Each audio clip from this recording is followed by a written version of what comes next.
Hi guys, welcome back. Let's talk about when we might use the clone stamp. I'm going to zoom in a little bit here and grab the clone stamp. Now, with the clone stamp, same thing as with the healing brush and spot healing brush, I need to make sure that I am sampling either current and below or all layers. But because I have the black and white layer on top, I want to sample all layers. I'm going to grab my brush, make it a little bigger, and something like this. You see how it's very close to a high contrast area. If I use the healing brush and I go in here, it might give me, see, it gave me some it's very easy to get rid of. Grab, you can undo that. Grab the clone stamp, make it a little larger, sample all layers, switch, and option click right on that line. And you'll notice it loads the cursor up with a little line. Ah, thank you, Camtasia. So back over here, I'm going to option click, move along.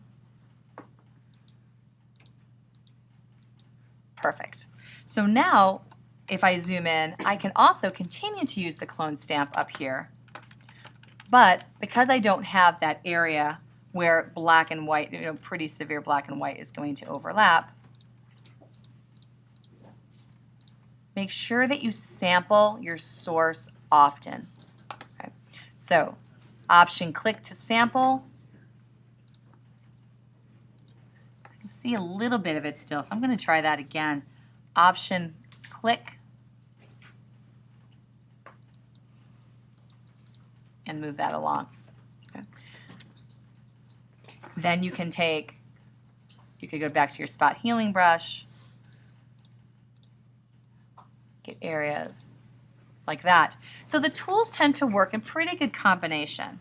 That's still looking a little bit rough.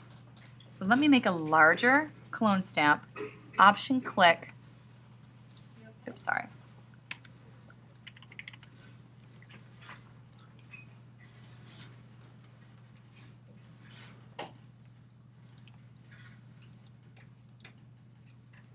And just drag it along. There we go. Yeah, it's, wow, it looks really dark on the projector. Let's go back up. Let's go back up. Wow. Sample from the other side? Yeah, I absolutely can. It doesn't look that dark on here. Let's just, Like a coffee stain. yeah. So let's make them, wait, okay, we've got our mistake. Let's try sampling from this side.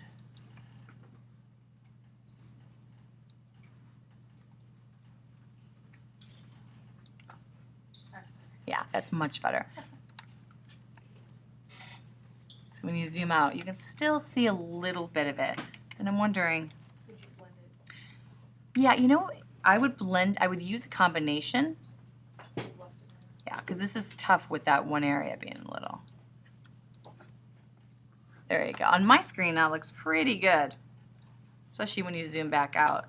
Because what you can do then is, if you're noticing a little bit of difference, make that clone stamp a little smaller, kind of sample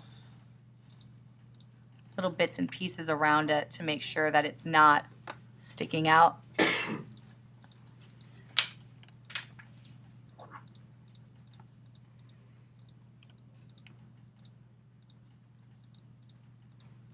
Okay, and you're kind of cleaning up. I find the clone stamp a little more difficult to use, right? If you do some work with the clone stamp, like I still don't like this, to be honest. What I would do then is hit E for eraser, and I would delete it. Delete the work that you just did. Because it's on a new layer, all you did was just delete some of the bad retouching, and that's going to happen. I've done this lecture more times than I care to admit, and 9 out of 10 times I nail it straight away. If I'm using the Wacom, I notice that, again, that I have a very heavy hand. So let's try, maybe I need to be more heavy-handed in this one. Option click.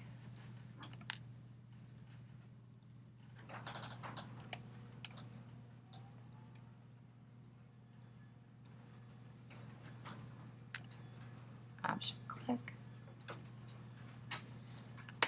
Yeah, I really have to.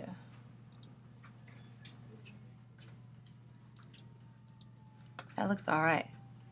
Yeah, that looks better.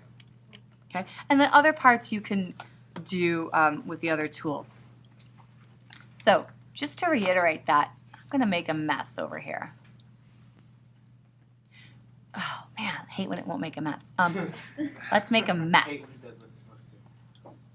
Still not bad. Nothing? No, that's not even. Yeah. That's Such a mess. just terrible. Because this tool shouldn't work this well. So Too good. let's see. Maybe this one's gonna just jack it up for me. Yes. Okay. So if you have an area where there's a high contrast, that's when you grab that clone stamp and you sample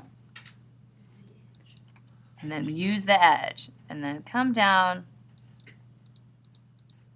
line it up, and you can just kind of run right down there. If you hold shift, will it make it straight? Mm-hmm.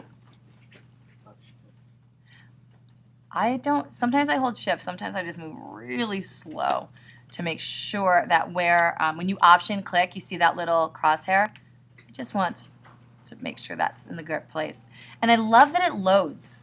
I love that it loads into the cursor what it's gonna do. Yeah, so you can see if you're like way off. So that's good. Okay, so what we learned is clone stamp, great for some areas, not great for others. And if you make a mistake because you're working in a non-destructive way, you can just turn Yeah. off the other layers, find where you made that error, erase it, and do it again. Okay. I think most of this image that you can do with these two here. And then the patch tool is also pretty great. The patch tool in CS6, however, needs you to be on the background copy. In Creative Cloud version, you do not. Patch tool works very similarly to the healing brush, where you make a selection and you drag it to a clean area. Just a bigger selection. Yeah. And you don't want them to be too big again, or you start to lose some of the texture of the image. So we're going to be using these three and then the clone stamp. And then what we will do in the next video is work here, copy this. We're going to make a copy. We're going to paste it on a new layer, rotate it, mask it, and then we're going to do the same thing at the top. When we're all done, we're going to paint it, which is going to be pretty simple, but kind of fabulous. So this would be enough for you guys to get started, and then we will continue on Tuesday or Monday, whatever works best. Okay, all right, good job.